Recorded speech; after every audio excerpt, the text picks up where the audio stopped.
Okay. So, this is a bad idea I'm about to do. Uh-oh.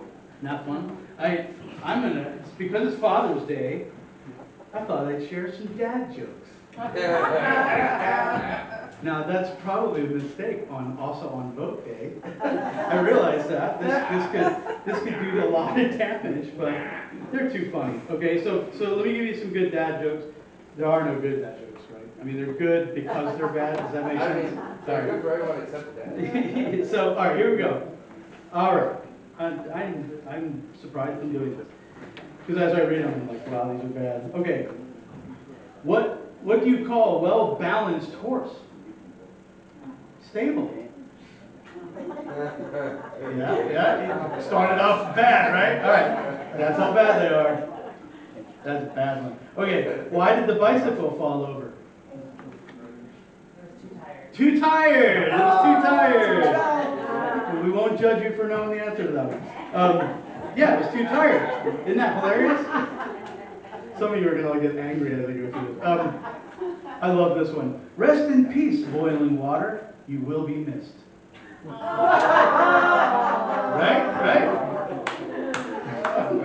All right, how about time? This is bad. Time flies like an arrow. Fruit flies like a banana. What? Thank you for that. There you go. Yeah. All right. I ordered a chicken. This one's actually brilliant. Okay. I ordered a chicken and an egg online, and I'll let you know which comes first. Okay. I know I should probably just leave. Why did the nurse need a red pen? Well, in case she needed to draw blood. Very appropriate answer. Okay. Okay, some of you might know this. What's an astronaut's favorite part of the computer? The space bar. That's terrible. I can't believe I'm doing this to you guys. How do trees get online? Well, they log in. Trees log in. All right, this is getting worse. Let's see how bad I can go. Let's see how far down the hole I go. This is my favorite one, okay? This is my favorite. You guys have to love this one. How does the moon get his hair cut? Eclipse it. Eclipse it. Why did the stadium get so hot after the game? All the fans left. Here's a great one. Dogs can't operate MRI machines. Did you know that? I'm sure you did. Dogs can't operate MRI machines, but cats can. Last one. I wondered why the Frisbee kept getting closer and closer. I wondered why the Frisbee kept getting closer and closer. Then it hit me. Please forgive me. Forgive me that it's Father's Day. I had to do some dad jokes. They were good. Please forgive me. Yeah. Okay. Yes. I don't want to take it. Can I share something? I never remember a joke, and somebody really stumped me. I like trivia, and so this one really stumped me. So if I have a bee in my hand, what's in my eye?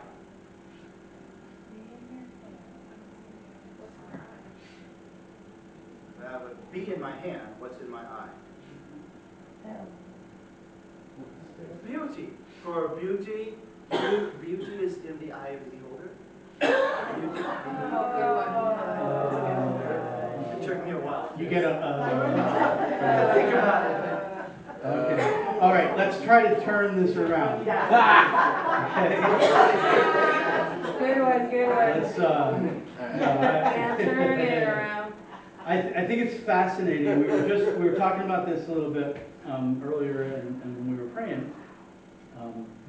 It's fascinating. I've told Gretchen that sometimes when you get to preach, like I'm about to do, I sometimes feel like it's like what surfers say, or guys that do really extreme sports, like Alex Honnold when he climbed, free solo, El Capitan and stuff like that. Are you guys into that at all? Have you ever seen that It's my favorite, one of my favorite documentaries was this guy, Free Soul, which means no ropes, no anything attachments, El Capitan, 3,000 feet, incredible documentary.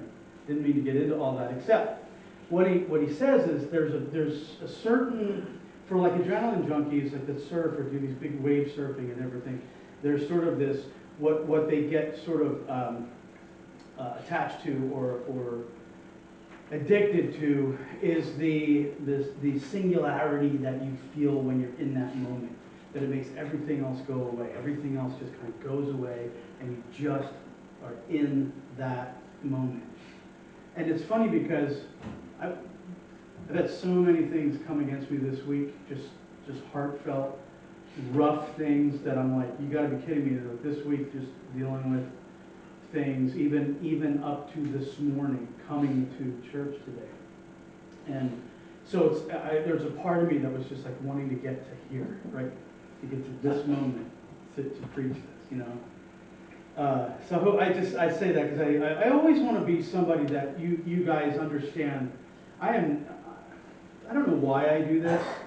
Maybe it's because I've just been around a long time and I've just seen a lot of things in the church and you guys have seen them too. And there's documentaries about them. That just these leaders that get a little bit too authoritative up here, and you got to follow me, and I'm doing all the right things. But like, I want you to know that there are days on Sunday mornings that it's tough to come to church, even for somebody who's doing what I'm doing.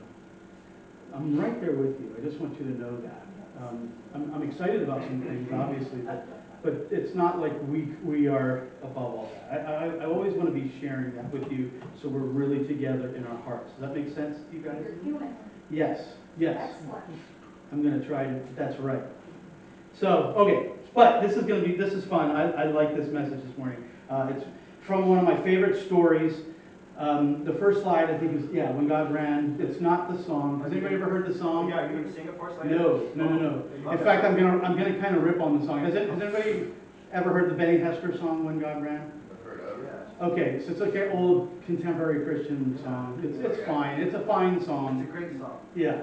It's just very sappy for me.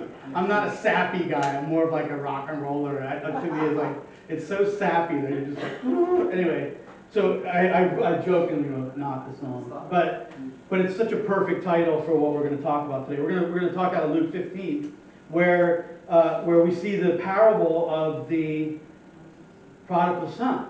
Now, I want to also say really quick, this is a very famous, very easy sermon. You've heard thousands of sermons probably on the prodigal son. So my attempt today is not to give you things that you've already heard before or you've already taken from the story. Although for some of you, the story alone is good enough just to rehash. It's so amazing.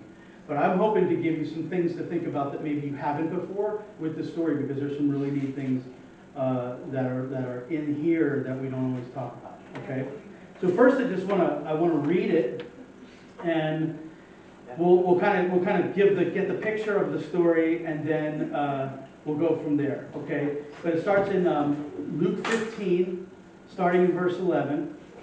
I won't have it up here. I'm just going to read it to you. So just sit back and listen, or follow along on your phones or your Bible. And he said, a certain man had two sons. He said, that's Jesus telling this story. Okay.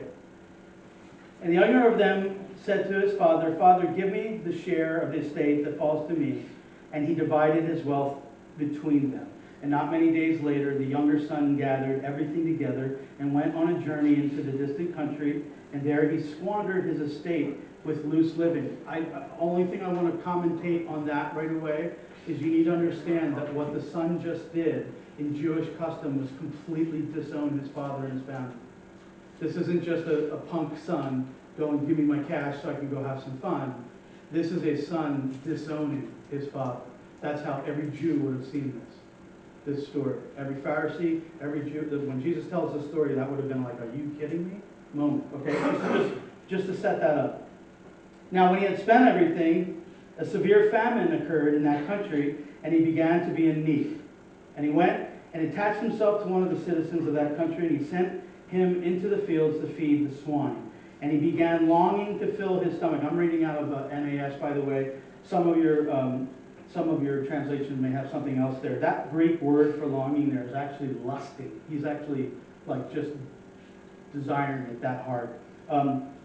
The stomach with the pods that the swine were eating, and no one was giving anything to him. And when he came to his senses, he said, how many of my father's hired men have more than enough bread, but I'm dying here with hunger? I will get up and I will go to my father, and I will say to him, Father, I have sinned against you in heaven, and I've sinned against heaven in your sight. I'm no longer worthy to be called your son. Make me as one of your hired men. He starts practicing sort of the speech that he's going to give. He got up and came to his father, but while he was still a long way off, his father saw him and felt compassion for him, and ran and embraced him and kissed him. That's a bummer that my translation says embraced there. It's not a bad translation. But literally, if you look that up in the Greek, he fell on him, is what it says. Like, I almost wonder if he tackled him and hugged him. I just want you to get that picture. And the son said to the father, I have sinned against heaven, and in your sight. This is the speech that he had been practicing. I am no longer worthy to be called your son. And the father said to his slaves, quickly bring out the best robe and put it on him, and put a ring on his hand and sandals on his feet. And bring the fatted calf and kill it, and let us eat and be merry. For this son of mine is dead, and he has come to life again. He was lost and has been found, and they began to be merry. Now his oldest son was in the field, and when he came and approached the house, he heard music and dancing. And he summoned one of the servants and began to inquire what these things might be. And he said to him, your brother has come home, and your father has killed the fatted calf, because he has received him back safe and sound. Can you just imagine for a moment this brother? He's the one that stayed. He's the one that's seen his dad's pain. You know how you feel about somebody when you see that they're causing somebody you love so much pain. You can imagine, let's not be too hard on this guy. You can imagine that he had legitimate gripes about this brother of his. And seeing his father's pain. Now he hears he's home, and he hears music and playing. He's out in the field working. That must have made him feel good either, too. Like, how come nobody came out and got me for this party? I'm still out here working, you know. I don't know how the whole story was. Doesn't matter. And he became angry and was not willing to go in. I probably wouldn't have gone in either. You know? I don't know. You guys have your party. I'm staying out here. His father came out and began entreating him. I love that. That's the second time the father came out. First time he ran out to see his first son. Here, he's not just staying at the party. He goes out to see his second son. I just think that's, just put that in your noggin. But he answered and said to his father, look, for so many years I have been serving you. This is the son's appeal to him. And I have never neglected a command of yours, and yet you've never given me the fatted calf, that I might be merry with my friends. But when this son of yours came, notice how he disassociates from him. This son of yours, not my brother. This kid, this son of yours comes home, who has devoured your wealth with harlots. You killed the fattened calf for him. And he said to him, my child, you have always been with me, and all that is mine is yours. For we had to be merry and rejoice, for this brother of yours was dead, and has begun to live, and he was lost and has been found. Awesome. This is one of my favorite stories in the Bible. So, like I said, let's draw out a couple things. I want to give you 5 things to think about, maybe that you hadn't thought about before. Just to give you, because some of you may be already kind of glossing over. I've heard this story many times. I'm hoping that some of these points I'm going to make here you haven't heard, and maybe one of them will be just for you today. Maybe they all will be. Maybe the last one will be for all of us. We'll see. Okay, but that's how I want to do this.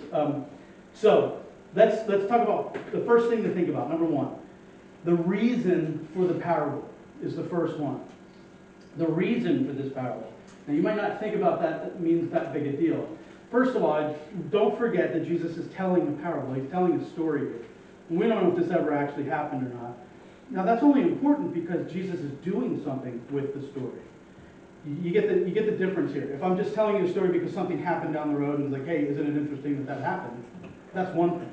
If I'm telling you a story with a point, then it's important for you to get the point of the story, okay? So we need to remember he's telling a story, and what is the reason for the story? Well, you find the reason as you back up a little bit in Luke 15. Luke 15, first 2 verses. Now all the tax collectors and the sinners were coming near to him and listening to him, and both the Pharisees and the scribes began to grumble. They're not happy about that. Why? Because they say, this man receives sinners and eats with them.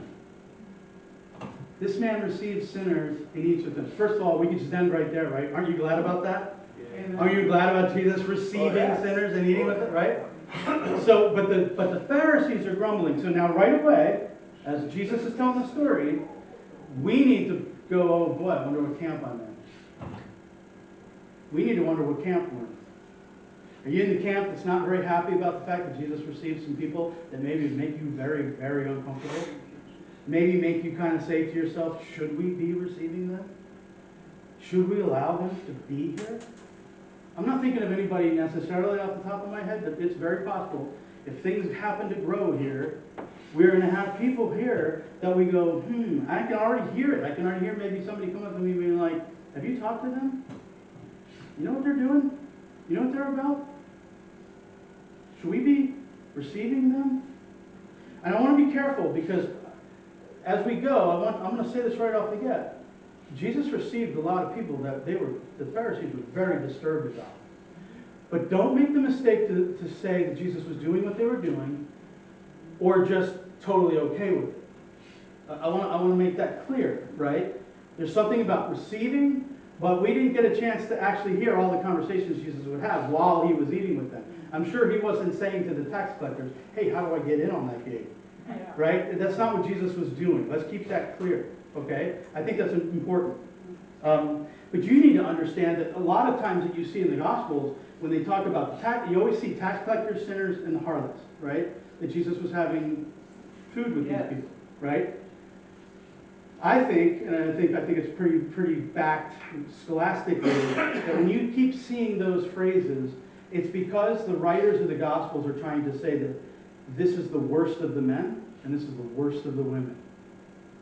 Tax collectors were bad dudes. And I won't get into all of it, but do some history research on the tax collectors. These weren't just guys stealing money off the top. That's what we always hear about that, and they certainly were doing that. But there was a very mafia-like thing going on with tax collectors. In other words, sometimes going into homes, sometimes beating up people, sometimes threatening or taking people until they could pay their tax. I mean, this was very much like the mob. These were bad guys. And all of us in this room have to address the fact that we maybe, just maybe, would have been disturbed too that Jesus was having dinner with these guys. They're bad dudes. And the women, the prostitutes were considered, the Pharisees considered the prostitutes as half the reason that God wasn't doing anything about Rome. So anyway, so Jesus is setting up this story, and he says something twice. Now there's 3 parables in Luke 15. We're not going to talk about the other ones. But as you look at the end of the other one's about the woman with the lost coin, and one's the one about the lost sheep, and that the father is like the one who would go out for the one lost sheep, right? At the end of each of those stories, he makes a statement. He says, I tell you in the same way. So just like the father or the person who goes after the lost sheep, Jesus says, I tell you in the same way. This is a little bit what my father's like. And then after the lost coin, he says, in the same way. So this story, okay, getting back to what we're saying here, this story is another in the same way. Okay, just so you understand. Okay, let's go to 2. Let's go to 2. Notice when give me turns to make me. Okay? Give me turns to make me. 15:12. Chapter 15, Luke 15:12. That's where we see the younger son of the father said, Father, give me the share of my inheritance. Give me. Notice after all the struggles and trials he goes through, that statement, he now, in verse 19, it turns to, I am no longer worthy to be called your son. Make me as one of your hired men. Give me statement turns to make me. Now that's important for me, because we live in a give me world. We live in a give me society. Give me has turned an ugly turn and gotten into our churches as well. Give me. Give me. I was talking to somebody a couple weeks ago, not Christian, somebody who was sort of questioning the whole thinking of your neighbor as higher than yourself. Because society right now is based on doing for you what you deserve and being good to yourself and learning to love yourself and take care of yourself and you have the power and you have this and you have all, you guys all see it. I'm not telling you anything you don't know. But I was talking to somebody who was kind of saying that's where Christianity sort of flies in the face of that, because there's so much about your neighbor and loving your neighbor. And they were saying to me, like, how do you really do that? How do you really love your neighbor? Like, that's crazy that Jesus would say that. And I simply said, I'm not trying to make myself a smart or anything, but the fact of the matter is, Jesus' idea of love God first, love your neighbor as yourself, love your neighbor. Ephesians talks about lifting up the other person as higher than yourself. That's the idea of Christianity. It's so simple, guys. It's so simple. You can take Jesus out of the equation completely, okay, and see that just that ideology, just that way of life working better than everybody just taking care of themselves. When everybody just simply takes care of themselves, then it really doesn't matter what's happening up the street. In fact, if the law of the land is that I take care of myself, then really it's survival of the fittest. And if my neighbor's bugging me, and the law of the land is, well, after all, I'm entitled to take care of myself, well, I can maybe do away with my neighbor. And then the ball starts rolling. And we have things like the Holocaust. We have things like that have happened in history that are horrible because of this survival of the fittest type of thing. But imagine just for a second if everybody was thinking of their neighbor above themselves. Everybody was doing it. You wouldn't have to go into self-preservation mode because you'd have all these other people that have your back. Yes. Can you imagine a society like that? I know it sounds nice. I think heaven's going to be like that. I think paradise is going to be like that. But that's the idea, right? I mean, you don't even have to have Jesus in that equation. You see what I mean? And that's kind of what I was sharing. But we are a give me instead of a make me. We need to be a make me. In other words, Lord, you make me what you made me to be. You make in me. You make in me a regenerate, new living, new creature, someone who looks like Christ. You make it in me, not give. Make sense? Okay? Something just to draw out of here. The next 2 points I'm going to make are, I'm going to call them the shockers of the story. Okay? The shockers. Meaning Jesus is telling a story, and as he often did, sometimes he used hyperbole, sometimes he would just use like a pretty decently shocking statement. We don't pick them up all the time because we look at them from like a Western idea. So we miss them because we just don't see them. Okay? So I want you to see them because they make a big difference in the story. All right? So the third one, this first shocker would have been when Jesus said that this kid was lusting for pig food.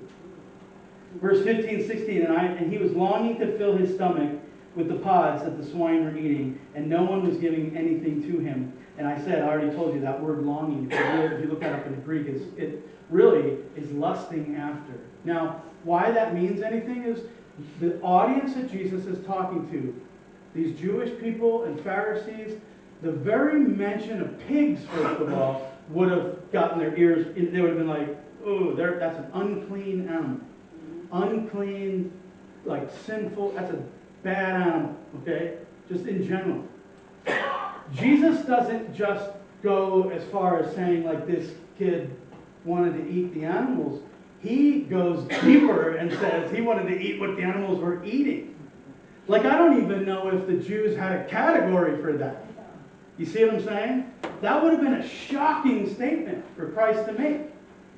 Like, hey, I'm going to take this one step further and suggest that this kid wanted to eat food that you all, like, that's not even in your category. You know, you get the point.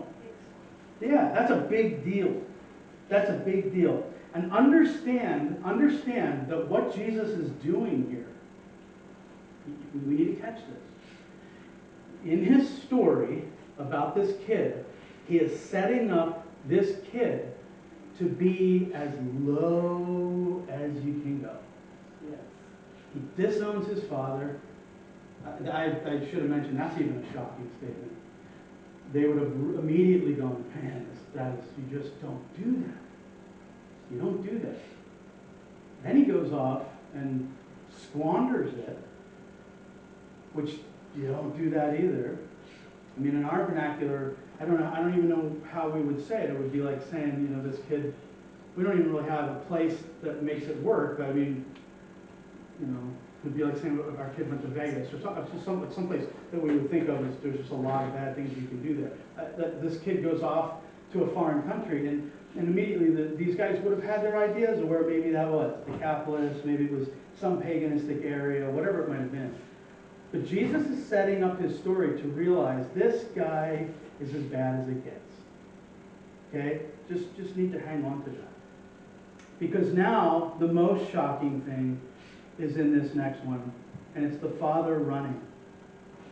Number 4, the father running. That doesn't seem like that big a deal to us.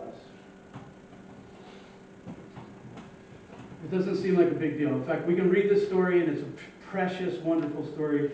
Just the idea, everybody's favorite verse is that the father comes running out. And that is precious alone, right? You don't have to get deeper, but I like getting deeper because it's even better than that. It's even better than that. The father running is a big deal, shocking-wise, because nobody ran back then, okay? That was an undignified thing to do. If you were running in the streets, that was undignified. It meant either something was desperately wrong, like maybe you were running from somebody or a building was burning down that you just ran out of or whatever, or you just did something wrong, like ripped off somebody and you're running away. You just didn't run. Especially if you were like a father. These guys didn't run in the streets, they just didn't, okay?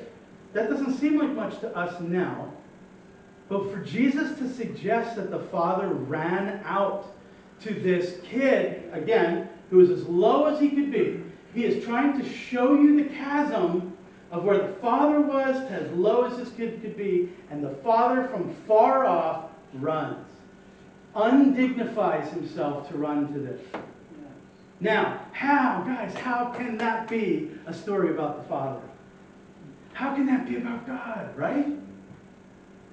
I mean, Jesus himself is telling a story about his Father. This isn't something man made up. I struggle with that kind of love with God. I internalize. I sit here and go, that just sounds like a nice kind of romantic feeling story of like, wow, I just sure hope he loves me like that. But what we have here is Jesus telling a story about a man who would become undignified and throw everything to the wind just to go out and hug his son. Just to restore his relationship with his son. And he does do that. It is more than just a hug. He gives him a new robe. He puts a ring on his finger. All that to signify that you're still my son. You're not coming back just as a work. You're an heir.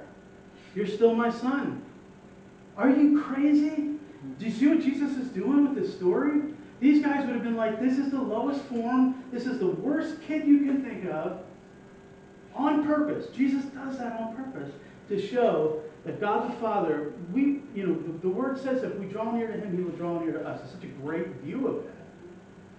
That this kid is returning home, ready to give his speech, and the Father runs to him. Do you see how much bigger a deal it is that Jesus is saying that this Father would run to him? You have to try to think like a Pharisee. Try to think like a Jew back then who would have been like, oh my goodness. Like, can you see him saying something to each other? Did he just say the Father ran? Like, ran out to this kid? Can you picture how much he must have struggled with that? I mean, I struggle with it now. Church, that's a message for us. I don't know if we're very good at that. We see people for what they're doing wrong. We see people sometimes, and I do it. Look, I'm not trying to judge you guys. I do this. We judge sometimes, we'll kind of measure them up as to, well, clearly, here are some of the things they need to change. Clearly, here are some things on a list of sins that this person, or dare I say this couple, or here's some stuff they all need to change to get right with God. That may be true. Because, look, we don't get the story after the son's home for a week. The father might have been like, hey, now, there's some things we need to discuss. We need to talk about, like, what did you actually do while you were gone? Like, where is it? Okay, if all the money's gone, that's fine. You may not get any more money now. I do need you to do some work out in the field. There would have been some talks, but it would have been between him and the father with a right relationship that started first. The relationship started first. Yes. God started a relationship with his people long before he gave them the law. Go back and look at that in the Old Testament. The relationship and stuff was first. And then the law came. There's a principle there that goes all throughout Scripture. And somehow the church, we somehow miss it. And I understand why we miss it, because we're nervous about sometimes people sinning. We are. We just are. And it's okay. I get it. But we need to all help each other not be. We all need to help each other be a church that runs out to the person who would dare step across the threshold here to come to this place. Yes, amen. So that's just something to think about. Number 5, almost done. And this kind of goes with all the things that we've been saying. Number 5 is wanting the benefits of being a son without being a brother. When we see the brother act the way he acted, he was jealous, didn't like the fact that God was doing these very things that we're saying, that the Father was doing these things that we were saying. Calls us on the carpet, doesn't it?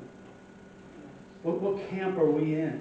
What camp are we in? Are we like a son who wants the benefits of being a son or daughter? But boy, Lord, don't make me be a brother or a neighbor to that other person over there. Don't make me do that. Here's the problem. It says all over the place that we need to be good to our neighbor. We need to be brotherly. Let's look at, I'll just read 1 John 2, 9 and 11. Whoever says he is in the light and hates his brother is still in darkness. Whoever loves his brother abides in the light, and in him there is no cause for stumbling. But whoever hates his brother is in the darkness and walks in the darkness and does not know where he's going, because the darkness has blinded his eyes. Boy, oh boy, where does that say that I am when I am not willing to accept someone? And church, I get it. I get that we need to learn the difference between love and acceptance, and then also restoration of lifestyles and sin and all that. Like, I understand that this is a tough conversation. I get it. There are certain types of things that people get involved in their life that are downright going to destroy them. And when that person comes through our door, automatically we want to help them not do that anymore, right? That makes sense. That's not wrong. It's just that I think as a church we have learned how to make that the most important thing instead of first loving, first serving, first maybe giving needs where needs need to be. That's what Jesus would do. Just stuff to think about. Stuff to think about. Do we want the benefits of being a son without being a brother? Colossians 3, so we don't have this up there, but I'll just read it. Colossians 3, 12 through 14. And this is what we'll start to close with here. Put on then, listen to this. Put on then, as God's chosen ones, holy and beloved, compassionate hearts. Put on compassionate hearts. Put on kindness. Put on humility, meekness, and patience, bearing with one another. And if one has a complaint against another, forgive each other, as the Lord has forgiven you. So also you must forgive. And above all these things, this list he just said, above all of those, put on love, which binds everything together in perfect harmony. Put on love. Church, look, here's the deal. I know, I've been in church for a long time. I've heard many a pastor tell me I need to love better. Put on love, right? I'm sure you have to. I'm sure you have to. And see, it would be wrong for me to just stand up here and kind of try to push you guys to change your behavior. I just spoke against doing that, didn't I? just being all about behavior and just change. You guys need to change. I mean, I'm here to help you change if you'd like, but that's not the point. The point is getting this hug from the Father. Getting him with his arms around you first. See, I think I think our job as a church, as a healthy church, is to first get people to get that hug, get that presence of God in their life. We can talk about the behavioral change does God want us all to, he's changing all of us. It's either that, guys. Look, here's the I'm going to say this it's going to be like kind of a radical way, but I'm doing that on purpose, just so you know. But sometimes I think the way churches treat certain sinners, and you guys can already put pieces together of what I'm talking about, just different groups of people. And I am still calling things sin, just so you know. But I'm saying that there's groups of people that need God's love, that need our love, that are not feeling it right now, and they don't come to church anymore. I want them to be able to come to church and feel that love. Yeah. Oh, except that, but if we love them, isn't it the same as accepting what they're doing? And then, well, what are we supposed to? Are we supposed to then say, you're not welcome here? Like, I don't get where we're supposed to go. What we want is for them to be in God's presence as much as possible, and let God speak to them about what's got to happen. And let God, because when God tells you something needs to change, He is also providing the power to do it. I'm going to tell you that right now. He's not going to just tell you, hey, good luck with trying to get rid of that in your life. That's not. He doesn't do that. He's so kind. But the only other option is a church. I feel like churches. Well, is it going to come down to? Gretchen's heard me say this a lot. Is it going to come down to where we have a sign-up sheet as you walk through the church with the sins that you committed that week? Like, do we need to do that so that we all see that we all have had stuff that week? You see what I'm saying? Ooh, that's kind of scary. Because all of a sudden, some of the sins that we don't feel so bad about in our lives, it always looks worse on other people. All our sins, well, at least I'm not doing that. At least I'm not that. At least I'm not that. That's what it would turn into. Yeah. I mean, it's incredible. So what I'm saying, and this is how I'm going to finish, we need to grasp God's hug. We need to grasp this idea of the Father running to us, because that's what's going to help you in the way you treat someone else who comes through these doors. Yeah. Not your being super religious, Yeah. or not because you read tons of Bible this week. That's all good, but not because of that. It'll be because you have been broken by His love. You've been broken by His tackling you in the street and just loving you. That is what we got to do. Is what we got to do. Now look, how we do it, we just keep on trying to ask God to be here. Sing to Him songs, all that kind of stuff. Okay? I'm going to pray, and I'm going to switch back over here. I want to finish with a song so that you guys will have time. I want you just to reflect on what we talked about in your own way. Pray. Ask God. Whatever you're thinking right now is what's going to help you move on to something that He's trying to move in you right now. As we sing the song, I'm just going to encourage you to cry out to Him, and then we'll be done. We'll finish up, and then Pastor Mike will come up and kind of direct the vote part and all. But I'm going to pray as I go over there. Father,